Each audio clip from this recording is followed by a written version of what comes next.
Hello and welcome to Minus the Hangover, the weekly NoLo drinks podcast that reaches the parts other podcasts can't reach. With me, Christophe Phillips. And me, Pete Mason. That's right, Minus the Hangover has a simple mission, although, Pete, it's a mission in two parts. First, each week, we'll be exploring no and low alcohol drinks in all their glorious variety, looking at everything from beers, ciders and wines to kombuchas, tonics and, well, look, basically any non-alcoholic drink or virtually non-alcoholic drink that's clearly aimed at adults. So, not your common or garden fizzy pop, but something, well, dare I say, a little more refined. I think refined might be pushing it slightly with some of the drinks we're going to feature, but yeah, you carry on, Chris. Which actually brings me on to the second part of our mission, which is lifting the lid, or should I say popping the cork, on a particular aspect of the NoLo's drinks industry. So, look, we've already looked at why NoLo drinks cost as much as they do, the same as their alcoholic counterparts in many cases. But look, there's lots more to it than that, as discussed. And for the completists amongst you, in our very first episode, we pop the cork on just who we are and what we'll cover throughout this podcast. So again, if you missed it, it's a very good place to start. So, Pete, what's on the drinks menu today? We have three drinks. The first one is a red wine, NoLo, in fact, a zero red wine. It is McGuigan Zero Shiraz. We also have Fever Tree Indian Tonic. And the last one, which you're bringing to the party, I believe, is a Lucky Saint Lager. Which brings me on to the cork-popping topic for discussion today. Not the easiest sentence to say, I can promise you that. But the topic is, why are NoLo drinks booming in popularity in recent years? But first, let's get straight into the first of our reviews. Pete, you brought in something, well, you've just teased it now, but I think it's something that might instinctively send a shiver down the spine of many of our listeners. It's a NoLo red wine.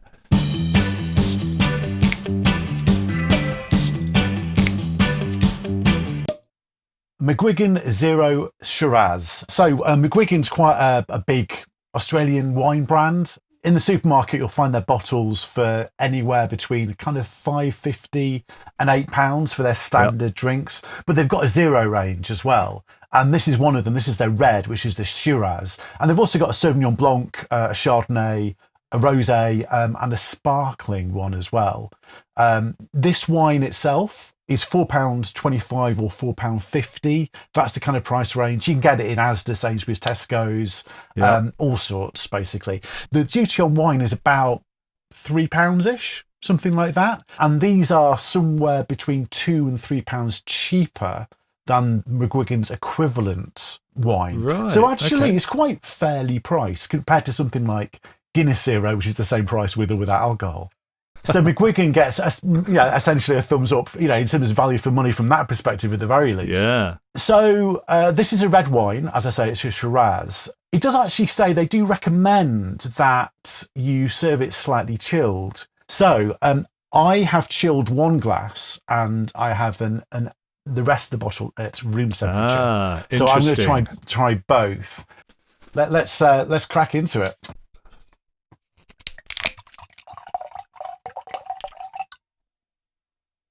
So, it looks and it pours exactly like a normal red wine. I mean, it has the kind of darkness to it. It's quite, what I would say, fruity looking. And the smell, I think that smells quite winey. More so than just a fruit juice. But again, a fruity red wine, but a wine smell, definitely. Definitely wine, definitely fruity, definitely one of those kind of like very easy drinking kind of Australian reds you get for about £6 in the supermarket. Yeah. That's what it smells like to me, absolutely. Right, should we give it a taste? I think we should. Right, initial hit, that tastes like wine. It's quite blackcurranty, kind of like plummy. Initially in your mouth, that's what it tastes like. It tastes like wine. To me, the second half then kind of tastes more juicy rather than winey, if you know what I mean. You can tell the alcohol isn't there. I think it tastes initially quite acidic. It doesn't necessarily have the bounce that you get with fruit juice, so it does have that kind of deeper, more complex taste, like with red wine. But like you say, because it's lacking that body, it doesn't kind of follow through on its promise. And it's a bit weird. It's a bit confusing. The second sip I had, I'd accustomed a little bit more to it, and I found it a little bit easier, actually, and a little bit nicer. But that very first sip, I really wasn't very sure of. You know what? I've just taken the opportunity to try both the ambient room temperature one and the chilled one. And I have to say, the room temperature one tastes more open. It tastes a little bit kind of fruitier. Yeah. To me, the chilled one is a little bit more acidic. I think I preferred the ambient temperature one, to be honest. So overall, I have to say, I'm pleasantly surprised. My expectations were not high in that I have tried lots of red wine of this kind of price range and been bitterly disappointed. NoLo red wines. What I think they've done successfully here is add a bit of complexity. So for me, it tastes like a red wine. This is going to sound so obvious. It tastes like a red wine that doesn't have alcohol in it. Because what I mean by that is it does taste like wine.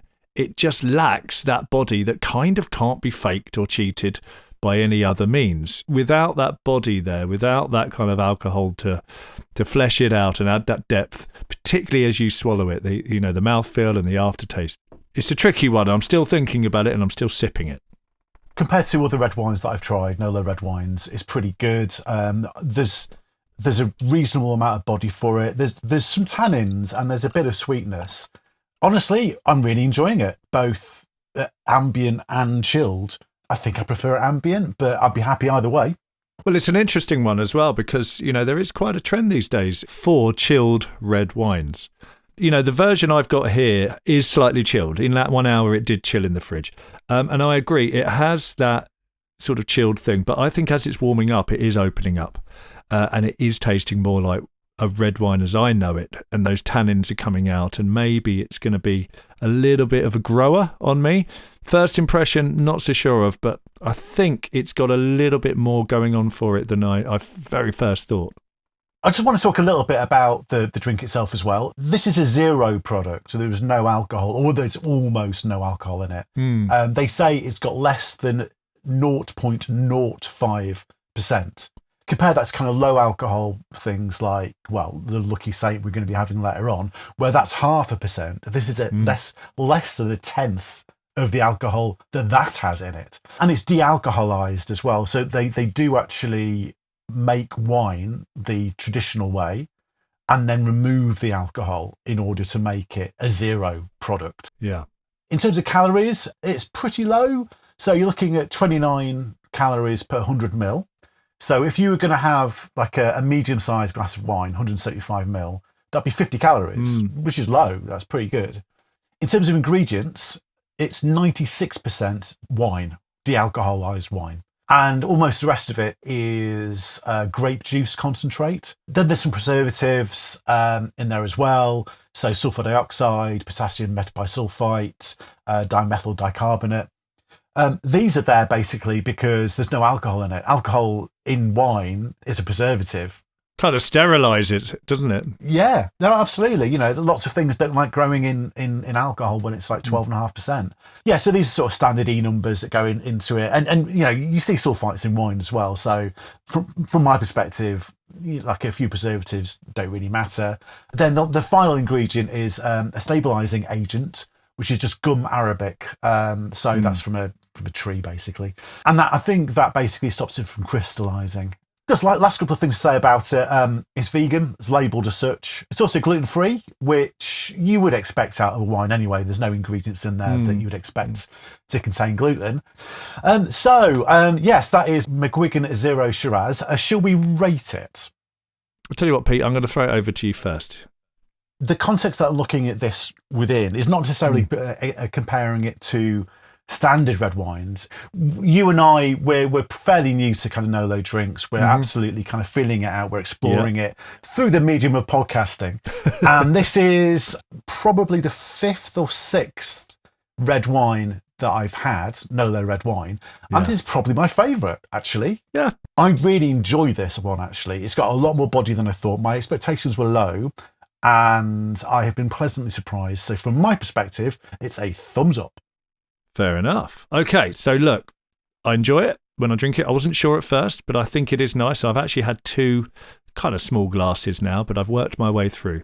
I think it is pleasant. I think it is quite balanced, but it's always caveated, exactly as you did, for a NoLo drink. For a NoLo wine, it's very good. If you're going to stand this up against a standard alcohol wine and expect to not notice the difference, you will be disappointed.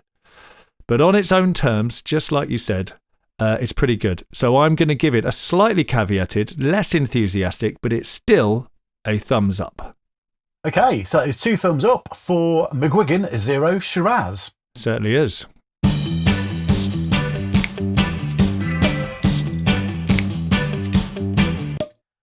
So the second drink we are drinking this week is Fever Tree Premium Indian Tonic Water.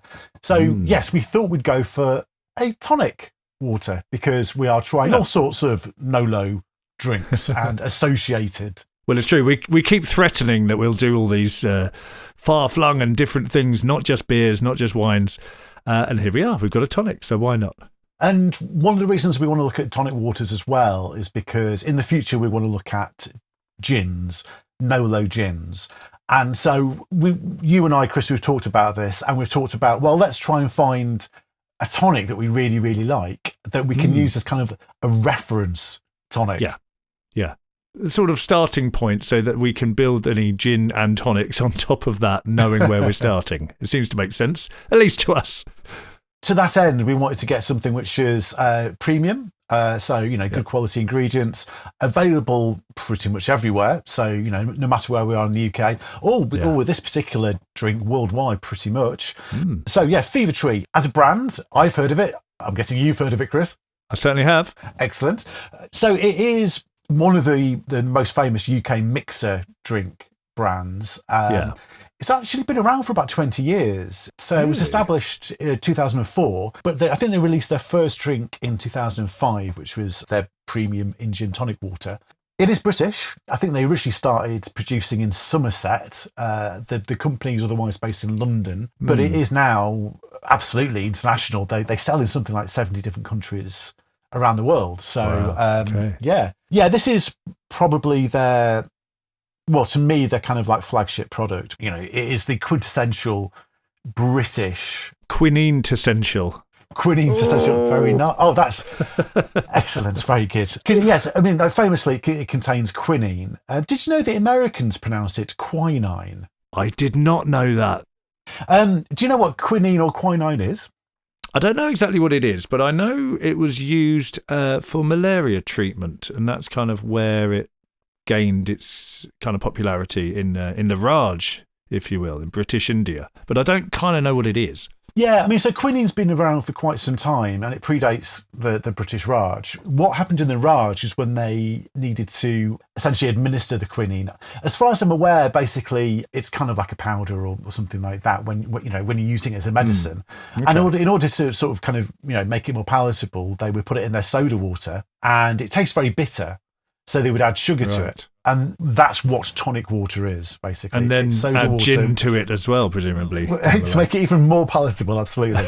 So the quinine itself is actually from a tree called the cinchona tree, I think. As you pointed out, quinine is an anti-malarial. Yeah. Those kind of properties have been known for centuries now, and it's been used for that. But interestingly, so this cinchona tree is actually colloquially known as fever tree. Ah, okay. Which is obviously, well, I presume, either this is a massive coincidence. Stop the press if it is, I mean. Or they named the company after it. So I'm assuming that the latter, who knows. I mean, it's worth saying nowadays as well that the levels of quinine in tonic water aren't really medicinal anymore. They're a mere fraction of what the British Army officers were drinking in the 19th century. Wow. And probably for good reason as well. If it's in medicine, you probably don't want to be drinking it very often, if you can help it. Particularly when you don't need it. We don't have malaria in the UK very often. Should we just try it and then we can talk about... Yeah, let's go in. Hopefully we won't need to kind of really introduce the idea of tonic water to our listeners, most of whom are going to be British. Well, I just picked up my bottle opener, but actually it's a screw top. I did exactly the same thing, absolutely. It's a force of habit. Okay, so as you might expect, it is a completely clear, carbonated liquid. Yeah. Oh, it smells apart, doesn't it? Smell that bitterness there. It really does, doesn't it? Really lifts off and catches the nostrils. Oh, yeah. Oh, that's nice. It is That is nice. really good. Because that's actually quite smooth kind of going in, and then you've got that kind of bitterness at the end. So there's definitely kind of like citrusy, because I know that one of the botanicals that they put into it is orange, bitter orange from Mexico, and you can really taste that. Yeah, it's also the crispness of it. That's what gets me. So, I've had, let's say, cheaper tonic waters, and there's something kind of like cheap lemonade, that kind of very chemically sugar, almost like syrupy in the aftertaste. It's not very pleasant, and it kind of lingers in a fairly unpleasant way. This doesn't have that. It's very crisp, and I think it's that balance of the kind of bitterness, like you say, the kind of botanicals lifting it up as well, and it's very refreshing. But no, this is delicious. It is really, really good. Yeah, so I became aware of Fever Tree quite a few years ago now, but certainly not in 2004, 2005, something like that, more recent than that. And it was basically everyone saying it definitely makes a difference to a gin and tonic. It is nicer, the tonic does matter, and it is crisper and more refreshing. And I was a bit of a naysayer. I was like, well, tonic's tonic, it's just the bitter part, and it's the gin you really want to taste. I was wrong. Because it does matter, and you can drink a quality tonic on its own and kind of feel like you are hitting the same buttons as a gin and tonic. It's a satisfying, very rounded, very well balanced drink, and this, of all the tonics, I think is a very excellent example. It's really nice. Yeah, I think this is my new favourite tonic, to be honest. It is delicious. I deliberately went for the kind of the sugary one, the sort of standard one first as well. With a lot of cheaper tonics as well, you can't get ones that don't contain artificial sweeteners. There'll be a mixture of sugar and artificial sweeteners. I think that's due to the sugar tax. Whereas obviously, if you're producing a premium product like Fever Tree are, at the end of the day, we're willing to pay more for it. So, if they've got more sugar in, it's subject to that sugar tax. It's not really a problem. And I would happily pay more for this. It's one of those drinks where the price is reflected in the taste. It is crisper. It is a smoother. Yeah, I can see why this has gained the reputation it has achieved for being one of the better ones, and certainly a good one to bounce a gin off. But even on its own, really works. So in terms of the drink itself, so we've actually got it in 500ml bottles. You can also get it in small cans as well, 150ml cans. 500ml will cost you in the supermarket somewhere between kind of £2.10 to £2.50. Pretty pricey. Yeah. When you compare it to the alternatives. And the price per litre, which is around £4.50, is the same whether or not you buy it in a bottle or in cans. Now, If you compare that to Schweppes, Schweppes in bottles is £1.80 a litre. So it's just over a third of the price for Schweppes in bottles. And then if you get Schweppes in cans, it's actually £3.30 a litre. So it's kind of more comparable in price. But honestly, either way, I would pay the premium for this over the more kind of mass market or the mid-range stuff. Particularly, if you're having this in the kind of quantities, like 200ml a go, you're not going to neck a pint of this. Sure. Obviously, this has no alcohol in it. In terms of calories, you're looking at 30 calories per 100ml. So again, as a mixer, probably something like 50 to 60 calories once you've, got 150 or 200ml in there as well. In terms of ingredients, it's admirably short. Carbonated water, sugar, citric acid, which is responsible for some of the bitterness, and then natural flavourings. So there is quinine in it. Easy for me to say. There is quinine in there, as well as some botanicals. And they're a bit cagey about what botanicals are in there, which I'm a bit disappointed about. One of them is kind of quinine. I'm guessing is they count that as a botanical. And then you've got some bitter orange rather from Mexico as well. But it's a mystery. What else? It's annoying. I want to know. I come from a background of brewing and with kind of like small independent brewers, you're very open about what you put in your drinks. And so whenever I find, manufacturers who don't do that, I just find it, well, but I want to know, how you made these flavors. But they're not letting on. It's like it's their secret ingredient, and they shall never reveal the secret. Absolutely. So they also do a Mediterranean tonic as well. So this is, as I say, the premium Indian tonic water. So apparently the Mediterranean one has less quinine in, so it's less bitter. But they also add rosemary and lemon thyme as well. Okay. Well, I think we'll add that to the list for drinks in future. I mean, if this is anything to go by, they're going to be hard-pressed to kind of top it, but maybe they can just do something that's different enough. Maybe that's what they've gone for. In a future episode, we'll probably do some kind of group test for gins, for tonics rather, as well. Because there's another couple of kind of semi-premium brands out there. Yeah. Even the sort of the mid-range stuff, as I say, like Schweppes and Britvic. And, at the end of the day, we're comparing those from memory to this. So I think what we'll do is, in a future episode, we'll do a bit more of a group taste test. Maybe not double-blinded, because that'd be crazy, but maybe even a blindfolded taste test. We'll see. We'll see how we go. No promises. I mean, if we're double blindfolded, we're definitely spilling some drinks there. So. Yes, and I'm at my computer, and that cannot happen. Okay, Pete, I'm going to press you. I think I know where this is going to go, but I'm going to press you on your score. Thumbs up, thumbs down. Really, really nice. Very much enjoy that. I could very happily just have a glass of that on a nice sunny afternoon or in the pub. And I'm looking forward to trying it with gins, NoLo gins. So, thumbs up. Absolutely. It's the premium one for a reason. It is crisp. It's refreshing. The bitterness comes through, but is never overpowering. It feels balanced. I know there's sugar in there, but it doesn't feel like a sugary drink. I just think it's really nice. It's a very enthusiastic thumbs up from me. Excellent. So that is, 2 thumbs up for Fever Tree Premium Indian Tonic.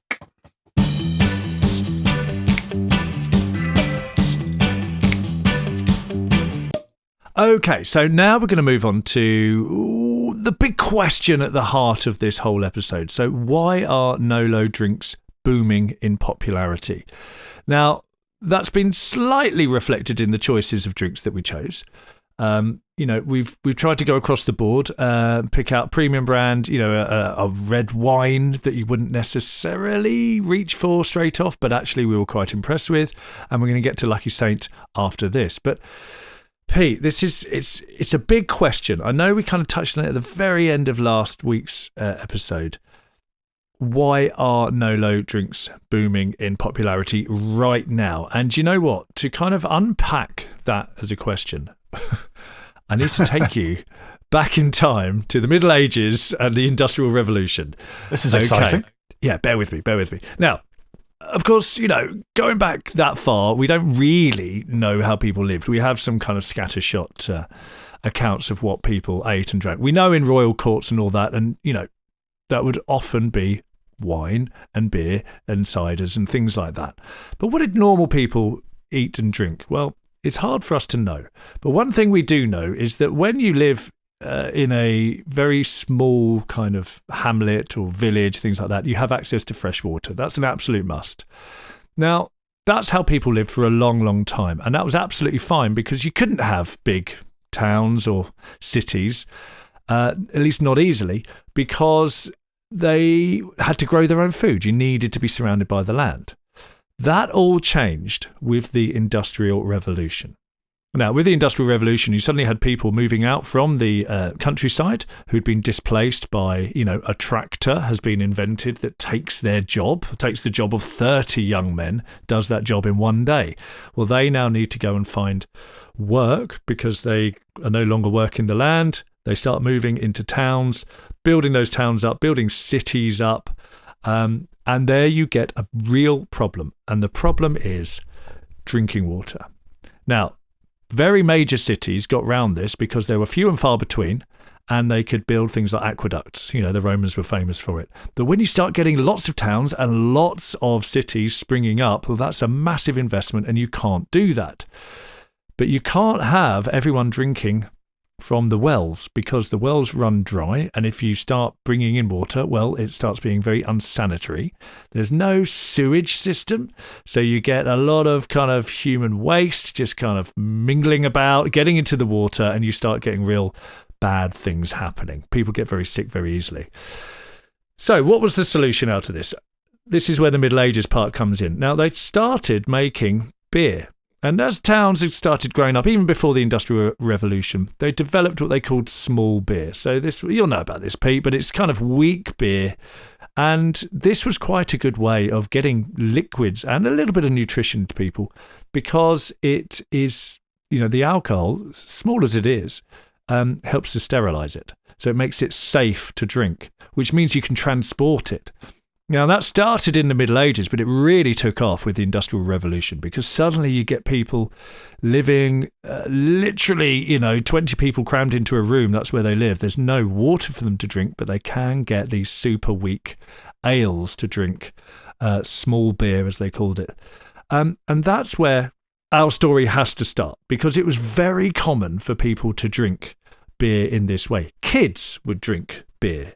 In fact, there were kind of laws passed about it. Now, it's actually very hard to pin down what laws were ever really enforced, but suffice to say, it's a complex question. But there were laws saying that kids had to be given beer, and it was for their own good, because it was, slightly nutritious, but it was seen as clean compared to dirty water. And of course, they're all working in factories, and everyone needs this to get by with. Now, the question is, why turn to beer? Well, what are your alternatives? You've got milk. Well, that goes bad. You need to be quite close to the countryside, or else it goes bad, by the time it's even reached you. And it's very expensive. You need a whole cow to make not very much milk every day. There wasn't much else for people to drink. Yes, you had wine, but not for the common man. Again, it has to mostly be imported. It's expensive. It's got a lot of alcohol in, so you can't, drink it all day, every day. People had to drink these ales just to kind of get by. And they maybe had a very slight level of being intoxicated, but probably not really. They were used to it enough and never had quite enough for it to be a problem. Let's kind of jump forward a little bit in time. So soft drinks, sodas, started coming in, kind of in the late 1800s or mid 1800s, but they really took off kind of from the 20s onwards, 1920s. I'm thinking here about the US, but also in Europe as well. So I'm kind of, we're not going to get stuck into all the ins and outs, but let's kind of conflate the two. Milkshakes, well, there's a big craze for that in the 50s to the 70s. Fruit juices, it was a big craze in the 80s that kind of led to smoothies in the 90s. The problem is all of these are high in sugar, and they're not particularly nice if they're canned. Some sodas, yes. But a lot of those sodas originally were made with syrups, because canning them or putting them in bottles didn't work very well. They refined that process. But certainly milkshakes, fruit juices, it's just not great. Smoothies, they're not very good if they're canned. So you've got a bit of a problem if you want something to drink that isn't, milk or ale or cider, Now, then we start getting a little bit more into recent times. So within our lifetimes, Kaliber. Now, do you remember Kaliber, Pete? I do. I think I might have maybe tried it once or twice. Only once or twice. Yeah, fair enough. So Kaliber, if you're not familiar with it, it was launched by Guinness in 1986. It's a non-alcohol lager. Now, this is what they say about it, or rather, this is what Google comes up with about their process. It was developed as an upmarket alternative to other alcohol-free brands. I'm not aware of what those brands are, but for me, it was always just Kaliber. The brand aimed to attract a younger, more sophisticated demographic, particularly yuppies, who wouldn't feel embarrassed about drinking beer at lunchtime. As we've touched on in episode 1, I had quite a lot of experience working in bars and clubs and pubs. This is not at all my experience of what Kaliber was. Kaliber was not seen as an upmarket alternative. It was absolutely seen as, well, I can't drink anymore because I'm driving. So I better have one of those. And you'd have maybe one, maybe two at a push. And it was all very reluctant. Now, I'm not trying to do Kaliber down at all. It was the early days of NoLo beers, and I don't know the process that went into making it, and I haven't had one in years. But the kind of cachet of it, the experience of it was pretty negative. The problem is, if you wanted a non-caffeinated, lower sugar alternative than, endless Cokes or endless kind of fruit juices, yes, what have you got? Okay, you've got tonics, but they weren't so good. They're getting better, as we've just seen. You had lime and soda. Okay, maybe.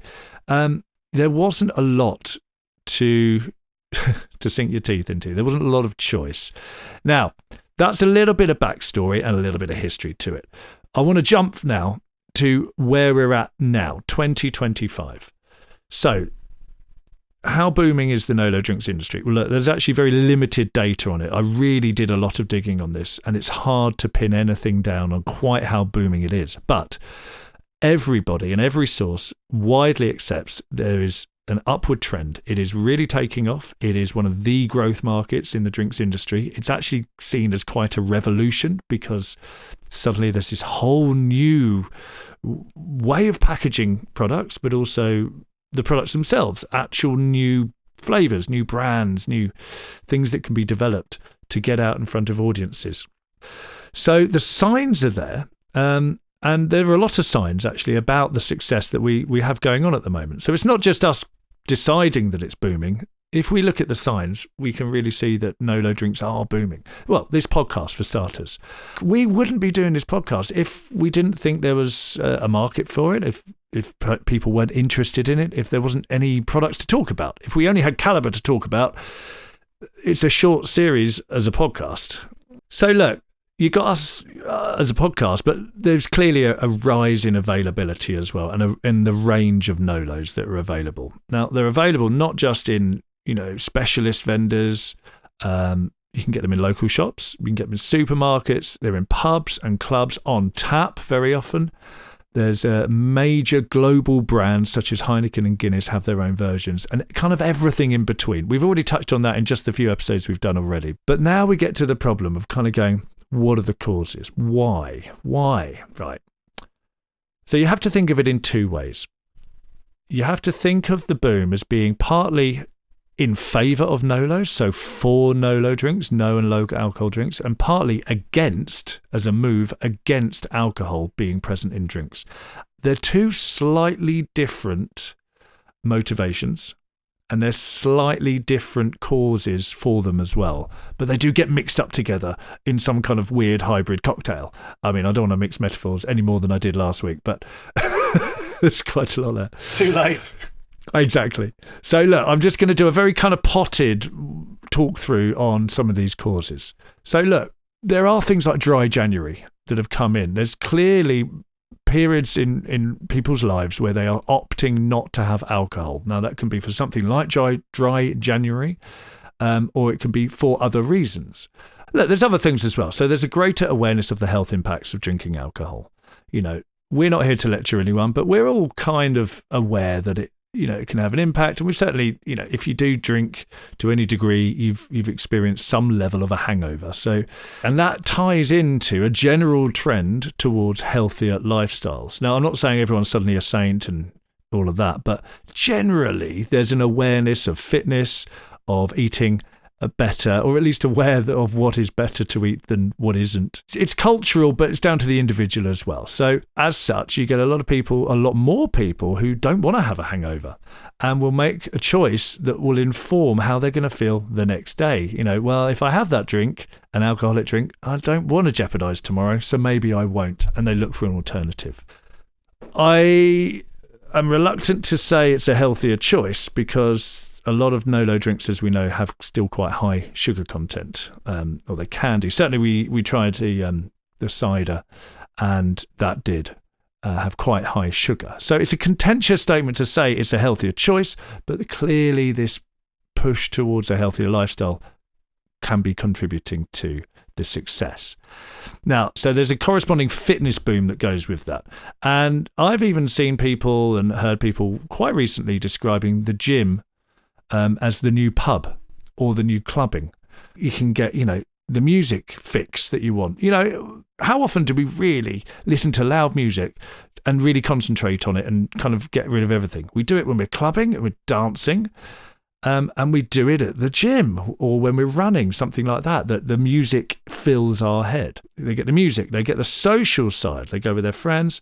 It's tiring and physical for them, like dancing is. You can meet new people, or boys try to meet girls often, but, it can go both ways. You even get it down to wearing decent clothes. You're not just wearing any old sweats to the gym anymore. It's a bit of a fashion statement. You can look good as you do it.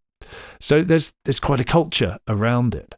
I can see that it scratches the same itch. Now, that means that if they're going to the gym instead of going clubbing, well, they're not drinking alcohol at the gym. And when they are, if they're not going out drinking alcohol in that same way, but they still want to meet with each other, friends in a sociable way, well, maybe they don't need the alcohol. Maybe they haven't built up that association. Maybe they're opting for NoLos. Again, I'll come back to this in just a minute. Look, there's a couple of other things just to throw in there as well. We're much more aware of drink driving these days. So obviously you drink a NoLo drink rather than an alcoholic drink.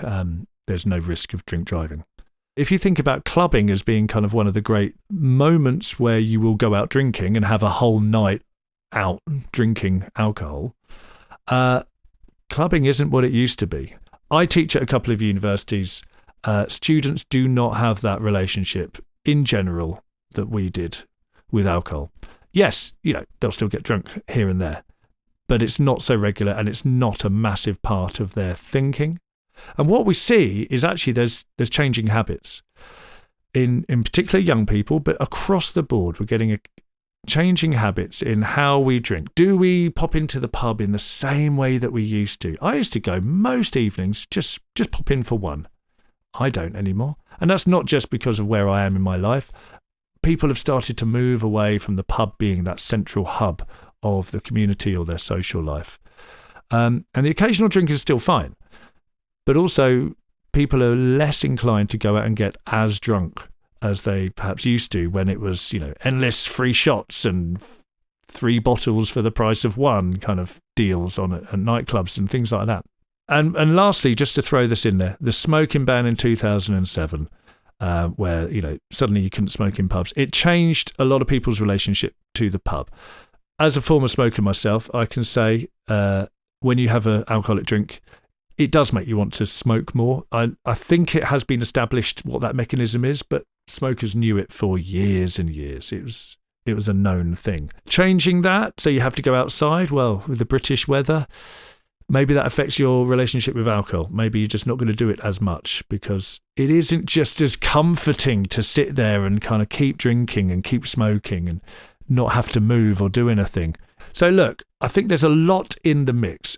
And like I said, the difficult part is working out if that's to do with if we're for NoLo drinks or if we're against alcoholic drinks. I've distilled it down into asking, why haven't NoLo drinks died out? Right. If that picture that I've just painted is terrible and dire for alcoholic drinks, why have NoLo drinks done well out of it? Why have they kind of seen a boom where everything else should be depleting and people just aren't going to pubs at all or drinking these sorts of drinks in any event? Well, look, we've got less disposable income. Yeah, that's kind of known these days. Well, certainly young people are, yes, absolutely, have less disposable income, yes. Yeah. So while NoLo drinks can cost the same, we covered this last week, you are less likely to spend all night hitting NoLo drinks hard, yeah? You're not going to go, right, I'm going to go out and I'm going to smash 20 pints of Lucky Saint. And also, if you are then sober, having drunk however much you drink, you don't need a taxi. You can still drive your car. That's appealing because taxis are expensive. And, I grew up in the sticks. Getting into town was easier on the train. Getting home, it's expensive and it was difficult. You're also less likely to blow all your money on a kebab at the end of the night or go off for some, a curry and things like that. Look, all I'm saying is that you can see how there are trends that lead to blowing out of big amounts of money. And when people don't have lots of money, maybe they make a different choice. This fits in with the changing habits that we're seeing with integrating different cultures, the general boom towards fitness, things like that. But it still includes those that do want alcohol because you can go for beers with someone who does want to have an alcoholic drink, but you can have a NoLo beer. so that you can still drive and not go crazy and still get up for the gym. So you can see how that integrates in a nice way. You're still sociable with them. It's not a dividing line.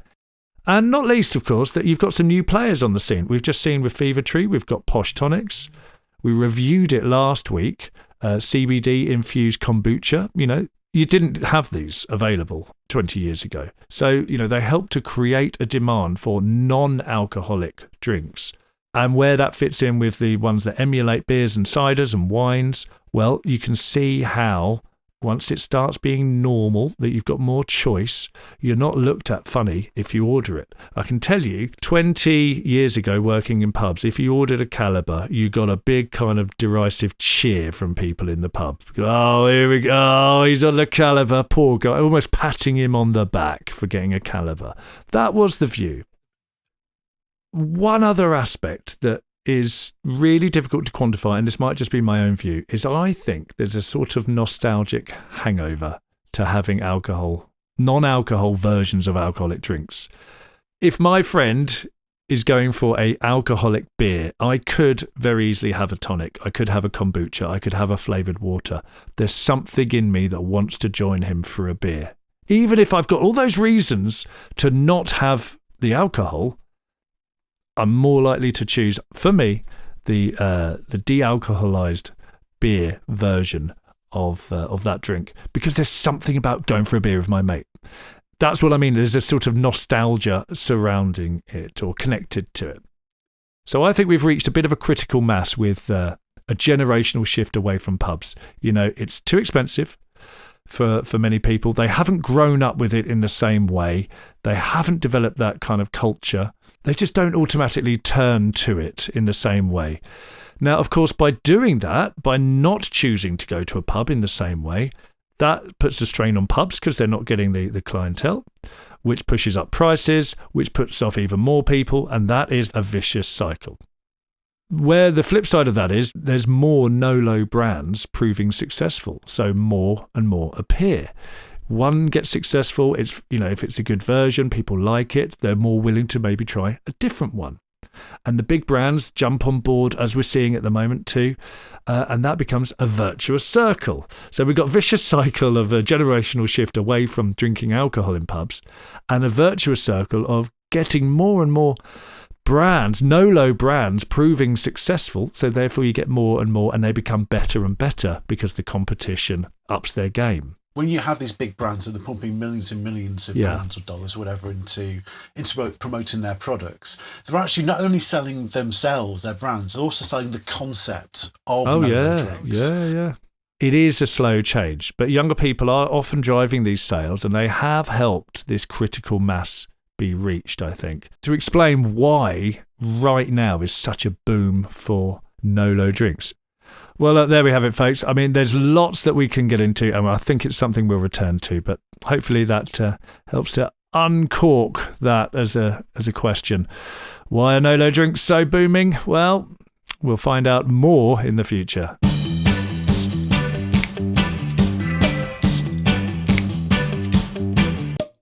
Okay, so now we're going to go to our third review of the episode, Lucky Saint Lager.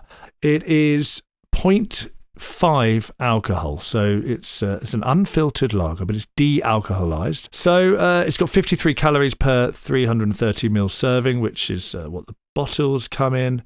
The ingredients are water, malted barley, hops and yeast, so no great surprises. It is vegan, but it is not friendly to anyone with gluten intolerance. It does have gluten in it. That's from the barley, folks. That's right. There is no alcoholic version of Lucky Saint. It is a lager that exists purely as a non-alcohol or de-alcoholized version. It's brewed in Germany, which is kind of surprising because they don't really shout about that. And it's made following the German purity laws. Now, I know you know a little bit about that, Pete, but just refresh us. Do we need to know about that?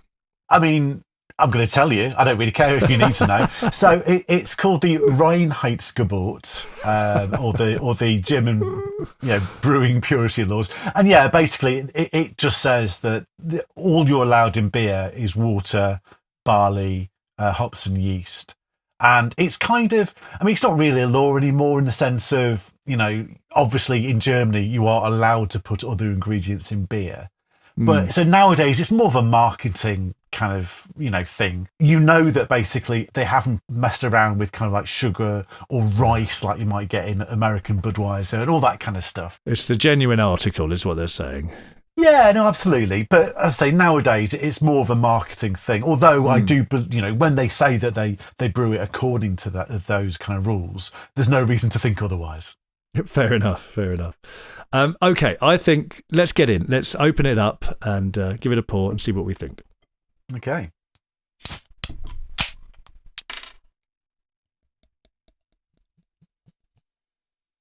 So, opening it up, giving it a pour, it has instantly a very beery smell.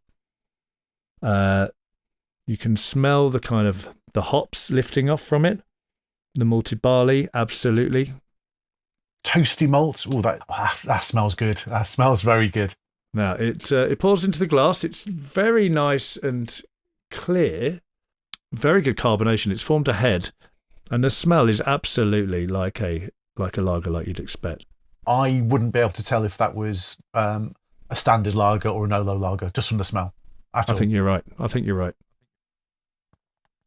Oh, and that's really lovely. That's quite malty for a lager.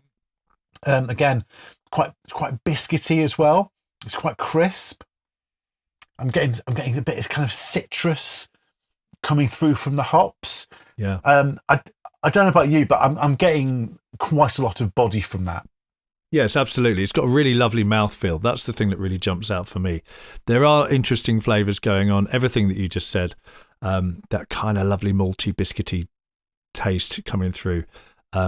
But it kind of caresses the tongue. I know that sounds impossibly up myself, but it really does. It's really nice because the body is there. It really does have that kind of thickness that you need, so it doesn't just sort of slip away and be nothingy. It goes down the throat very nicely. It's very satisfying. I find it is quite dry on the finish as well, in a really very Moorish way. Kind of like I'm drinking it. It slipped down. My throat's a little bit dry. I think I would have to have a little bit more of it because it's so delicious. Almost in the way that tannins work in the kombuchas that we've tried, or even in red wines. With that dryness, it absolutely prompts you to want to have another taste. I mean, it's just fundamentally really well made. Just this amount of body in it is excellent. I mean, it's not alone amongst lagers. Lager is probably the most successful of all of the kind of the non-alcoholic analogues. So all the standard drinks, whether it's wine, whether it's beer, cider, whether it's IPAs, stouts, whatever it is, lagers are the most successful to my mind. And I don't know if that's like inherent to the style or whether or not it's because, like we were saying earlier on, how you've got these massive brands that are pumping millions and millions into like R&D and research and all that kind of thing. I don't know. But lagers can be really good now. And this, to my mind, is one of the best ones. Yeah, I really think it is superb. It's a good level of bitterness, but there's sweetness there as well. It makes you want to drink more. It keeps its head. It's very convincing as a, if you had that in a pint, people wouldn't guess that wasn't an alcoholic beer. Not at all. But in its own right, it's a very nice one. I think they've done a genuinely phenomenal job at it, really. The first time I had this, I was really, really impressed with what they've done. And I remain impressed to this day. Well, look, it's a success story all the way through. They launched in October 2018, and they have seen that their sales massively take off. They've reported 180% year-on-year sales revenue growth, year-on-year. So they are, really doing big guns these days. Lucky Saint have done an amazing job with getting this out there. I would say Lucky Saint is not only ubiquitous, I think it's really become synonymous with what a NoLo lager should do. And that's basically be balanced, have body, have head, and be satisfying in all the ways that lagers are. but happens to have no alcohol, or 0.5. Low alcohol, yes, absolutely. Yeah. Low alcohol, yeah. Now it's interesting. Obviously, we've already reviewed the IPA version. They've got a new lemon lager, which I have yet to try. Have you tried that yet? No, I haven't, not yet. Although I do quite like kind of Radlers, so I've got sort of high hopes for it because if it is German still, we know this one was brewed in Germany. If that one is as well, then it's a Radler, which is like a shandy but posher. So I've got high hopes. Well, I think we'll add that to the list as well. So watch this space. Yes, indeed. One last thing though, when I was doing my research on this, I put in, I was just looking at what other people have said about Lucky Saint, and Google, in its infinite wisdom, came up with the taste profile is light and refreshing. Yeah, I would agree with that. That's pretty good. Yes, yeah. But it said, with some reviewers noting a flavour that's halfway between a Weissbier and a sour. And exactly. No, that's not true. It's just not true. Who said this? What reviewers? Who's paying them for that? So where did you say you got this from? I just put into to Google, and I think it was Google's AI engine kind of. I don't know where it got that from. Oh, crikey. Exactly. Okay. It's just plain wrong. It's just wrong. So, look, I'm not here to bash Google AI, but... well, I am. I mean, it clearly hasn't got a clue what it's talking about. This does not taste anything like either a Weissbier or a sour. If I had to write down what a lager tastes like, then I had tried this and wrote down what this tastes like. The two bits would be exactly the same. This tastes like a lager, like a quintessential lager. Exactly, yeah. I mean, it's good body. It's not too sweet or bitter. It's not bland or nothingy. It's very well balanced. I think it's an excellent NoLo lager. It's almost enough to fool you that it's got alcohol in it, and it's certainly no poor imitation. Pete, I think I know your score, but what are you going to give us for Lucky Saint? Bit presumptuous, quite frankly, but yeah, obviously it's a thumbs up. Yeah. It's a massive thumbs up from me too. Lucky Saint Lager, it's just one of the best you're ever going to find. It's brilliant.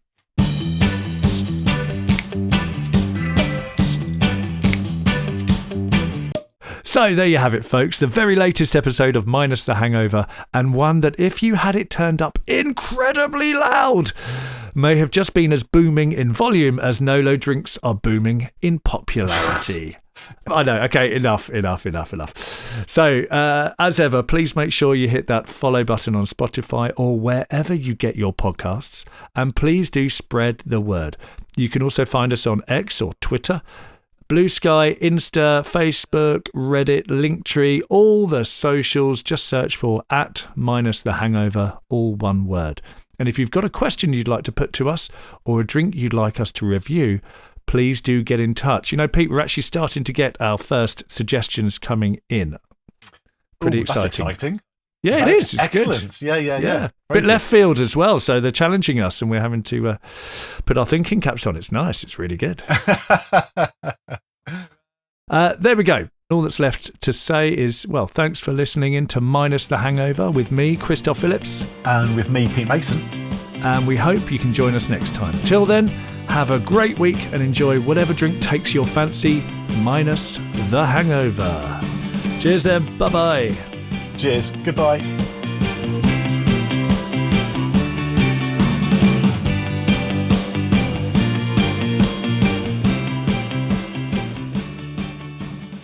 Hello once again. Yes, it is our usual segment After Hours, where we return after recording to look back on the episode and address anything that we think might be worth bringing up. And the very first thing, well, I think we have to get straight to it. The elephant in the room, Pete. What was going on with your audio? Who knows? I'm pretty sure I was actually recording it in a submarine about 100 feet under the North Sea at that point. I mean, I was going to suggest maybe some kind of industrial hangar. It was roomy. I mean, I've never heard anything like it. It was very, very roomy. Yes. So, yes, apologies to everybody for the audio quality. Let's hope it doesn't happen in future. Yeah. I mean, actually, that's also the reason in the interactions that normally Pete would be giving me, where I'm kind of talking about why NoLo drinks are booming. He's pretty quiet in that. He was here and he wasn't just blanking me, but it's because the audio didn't really work. I mean, I am right in saying that, Pete. You were kind of present and correct.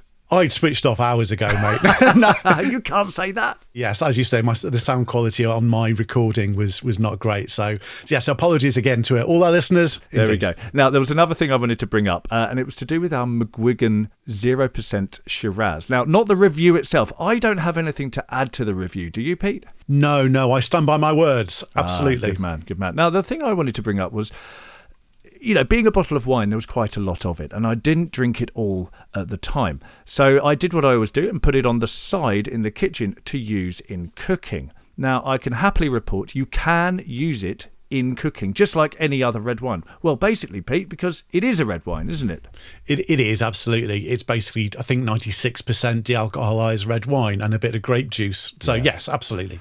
That then sat there on the side of my kitchen counter for several weeks, and I used it again last night to cook with. Now, I did taste it first to check it was all right. And you know what? It hadn't spoiled at all. And it must be all those preservatives that are on the label. So just so you know, it's a keeper. It keeps a long time. But that's up to you if that's a good thing or a bad thing if you put it in the context of all those preservatives. So, Chris, the other thing that we didn't mention during the episode is actually what's on next episode. Ah, yes. So we are trying 3 drinks once again. The first one is going to be Lust for Life IPA from Brulo Brewery. Second one is a familiar name, Stoford Press, with their low alcohol cider. And then finally, a bit out of left field for you and me, Chris, with our normal drinking habits. This is Copperberg, gin and lemonade, strawberry and lime, alcohol free. And that is just one drink.